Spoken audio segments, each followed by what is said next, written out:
வந்து அவங்க கட்சி வேட்பாளர்களுக்கு ஒரு அறிவிப்பு போட்டிருக்காரு.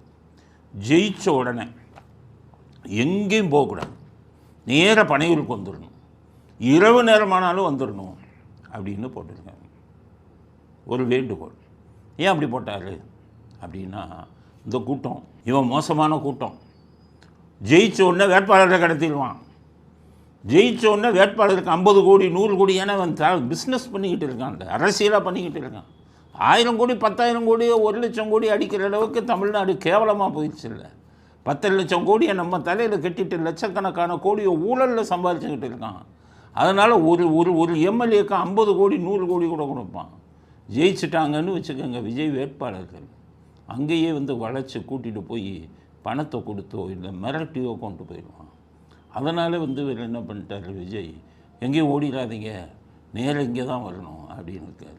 தாவேக்கா தொண்டர்களுக்கெல்லாம் சொல்கிறேன், விஜய் சொன்னது இருக்கட்டும், நீங்கள் உங்கள் தொகுதியில் நின்ன வேட்பாளர் ஓட்டு எண்ணிக்கை முடிஞ்சோடனே அவரை அப்படியே கவர் பண்ணி கூட்டிகிட்டு வந்து இதில் விட்டுருங்க, பனையூருக்கு பஸ் ஏற்றி விட்டுருங்க, இல்லை வண்டி ஏற்றி விட்டுருங்க, அவர்களை பாதுகாத்துக்கங்க.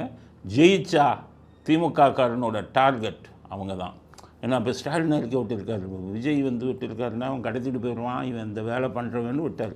ஸ்டாலின் வந்து மந்திரிகளும் கட்சி தொண்டர்களும் எச்சரிக்கையாக இருங்க, பொட்டியை தூக்கிட்டு போகிறதே நீங்கள், வாக்கு எண்ணிக்கை இதில் போய் தகராறு பண்ண போகிறதே நீங்கள். பாருங்கள், இந்த வாக்கு எண்ணிக்கை மையத்தில் என்ன நடக்குதுன்னு பாருங்கள், எப்படி வச்சுருக்காங்க.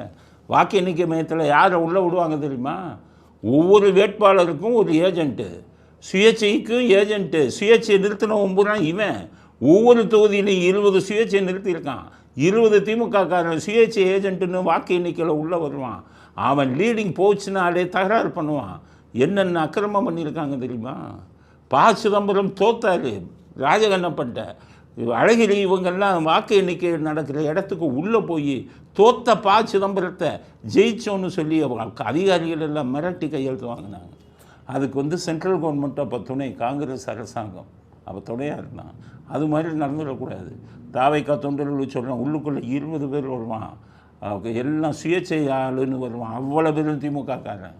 உள்ளுக்குள்ளே வந்து அங்கே இதாக ஆகிட்டா நீங்கள் அங்கே உள்ள தனி ஆளாக நின்று இந்த 20 பேரையும் சமாளிக்கணும். ரொம்ப கண்காணிப்போடு பாருங்கள். அந்த இதில் வாக்கு இயந்திரத்தில் சீல் உடைச்சிருக்கான்னு பாருங்கள்.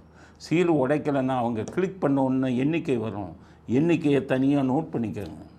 நோட் பண்ணிக்கிட்டு அதை மாற்றுறதுக்கு குதிப்பான், தகராறு பண்ணுவான், அங்கே பயமுறுத்துனா இம்மிடியேட்டாக இவங்களுக்கு வந்து ஃபோன் பண்ணுங்கள், மீடியாஸுகளுக்கு ஃபோன் பண்ணுங்கள், எங்களை போன்ற ஆளுகளுக்கு ஃபோன் பண்ணுங்கள், எல்லாத்தையும் ஃப்ளாஷ் பண்ணி மக்கள்கிட்ட கொண்டு போகணும்.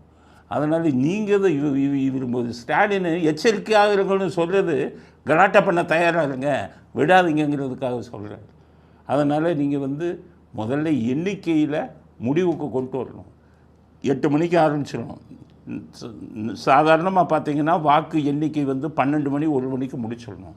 இவன் நள்ளிரவில் இழுத்துட்டு போவான், ஒவ்வொரு இடத்துலையும் தகராறு பண்ணுவான். அதனால் இந்த தீய சக்திகளிடமிருந்து தமிழ்நாட்டை காப்பாற்றக்கூடிய பொறுப்பு தாவேக்காவின் ஒவ்வொரு தொண்டர்களுக்கும் இருக்குது. ஒருத்தர் தான் உள்ளே விடுவாங்க.